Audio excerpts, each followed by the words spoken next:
Hello everybody, it's 31425 here, bringing another video, and today I'm starting a brand new series here where we're going to be looking at the Miami Dolphins 2020 roster and breaking down each position, looking at who we have, how I think the depth chart's going to play out at the beginning of the year, how I think these guys are going to perform, stuff like that. We're going to do each episode is going to be a different position group, and today we're going to be starting off with the quarterbacks, usually one of the most popular position groups, if not the most popular. And for the Miami Dolphins, it's a very important year for that as we just drafted who we hope to be our franchise quarterback with the fifth pick, Tua Tagovailoa. Um, so just a week ago, we had four quarterbacks on the roster, but we just released one, so now we're down to three. And that's Ryan Fitzpatrick, Tua Tagovailoa, and Josh Rosen. So I think we can start off with just Josh Rosen, what we think, because he's most likely not going to be playing this year unless injuries happen. So we spent a second round pick to get him. Um, and then the 2019 draft, we actually traded back in the second round to grab an extra second round pick from the Saints. And the Saints ended up taking Cesar Ruiz with that pick, who's been a great player. And I kind of wish we would have had him instead. But you can't go back and do those things. When you have a chance to maybe get a franchise quarterback for a second round pick, you take that chance in the NFL. So we get Josh Rosen. He doesn't perform well. When you saw him out there, he played scared. He jittery feet. He couldn't really think about anything. I think we saw some arm talent from him whenever he would actually sit in the pocket and redo it, was able to do his reads and things like that. But he just could not withstand the pressure. And I always see people, say, well, you need a good offensive line to be a quarterback. To be a quarterback in the NFL, you need to be able to throw the ball under pressure. That is probably one of the most important traits. If you have a quarterback that can throw the ball accuracy with a person in his face from time to time, that's very important. Now, Josh Rosen, to be fair, had a person in his face a lot more than an average quarterback would. So that is something that, we should take into account. If we could trade Josh Rosen, which I think would be the best thing to do, getting maybe a third round pick, or even if we could get a second round pick, which that is probably not going to happen, but a third round pick, I think I would take for him. I wouldn't honestly trade him for a fourth round pick. I think Ryan Fitzpatrick is most likely going to retire after this year, and if you can have Josh Rosen as a backup, I think that's a good deal. He's going to be continuing to learn, and who knows? One day, 2021, right? Ryan Fitzpatrick's gone, he retires, or he signs with a different team. Tua is the starter. Tua gets hurt. I know people always complain about his injury history, but it could happen. Then you have Josh Rosen as a backup to go in there, and I would, that's not a bad thing, especially since we're paying Josh Rosen very little money. So to have him on the roster, I think would be more valuable than a fourth round pick. So I think I would take a third or a second rounder for him. But fourth or worse, I would just keep him on the roster.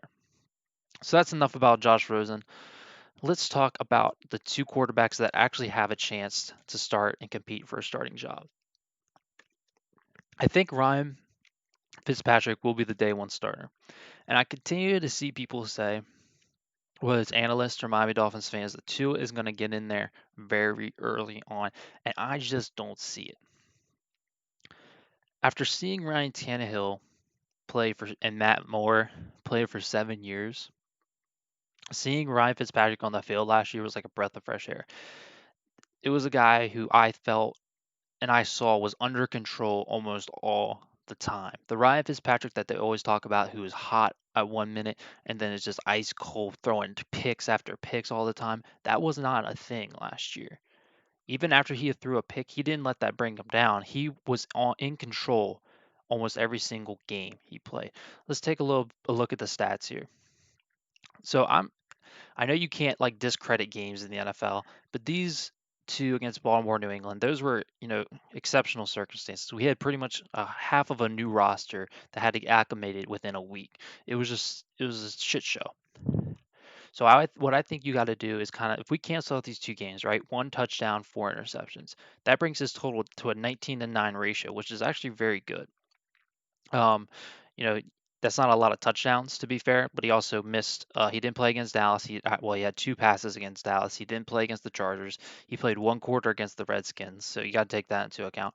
But you look at his stats: 3,500 yards, and his completion percentage is 61. That's not bad. That's actually pretty good with a 19-9 interception ratio, taking away those first two games. That is pretty dang good.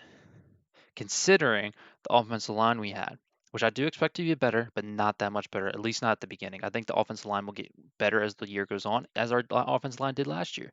But I expect early on for that offensive line to be very, very bad, which is another reason I think Ryan Fitzpatrick should start. Because if you guys watched every single Dolphins game like I did, you saw that when pressure was in his face, he was able to escape from the pocket and make a play almost every single time. Countless times I would see the pocket collapse within 2 seconds. Ryan Fitzpatrick either run with the ball or run outside the pocket and throw a dot, I'm sorry. And you look at his rushing, he led us in rushing. I mean, that talks about how bad the offensive line and how bad the running backs were.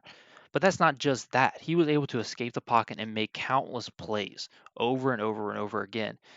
And to be a quarterback with this offensive line, you need to be able to do that. And if Tua is not doing that out on the field, then he shouldn't be starting, right? Because we now see that Fitzpatrick can do that. I know he's going to be 1 year older, and he's probably took a lot of damage just from getting hit as much as he did last year. But just seeing the way that he performed under pressure is why I have so much confidence in him being a quarterback. And I think with him as the quarterback, we do have if he plays like he did last year, we have a chance of making the playoffs. Like, let's just be honest, we do have a chance of making the playoffs if Ryan Fitzpatrick plays like he did last year. Now, I haven't seen Tua play in the NFL, right? If he can come in and do what Ryan Fitzpatrick does and does it better, he should be the starter, right? But I just don't think it is a wise decision to put Tua in, even 5 weeks in, with no off season, well, training camp obviously, but very little off season. Coming off an injury, I understand he's fully healed. We thought Ryan Tannehill was fully healed, didn't we? He tears his ACL, what, the second week of practice, second practice, something like that. So I just think the way that Ryan Fitzpatrick plays under pressure, that he should be the starter. And if he continues to play like he did last year, he should be started the entire year. And then let him walk to another team last year. This is the last year on his contract. Let him walk to another team or let him retire, whatever it may be. But I think with Ryan Fitzpatrick as the starter, and if he plays like he did last year, we have a chance to make the playoffs. Now let's end the video talking about our hopefully future franchise quarterback Tua Tagovailoa. We took him with the fifth pick.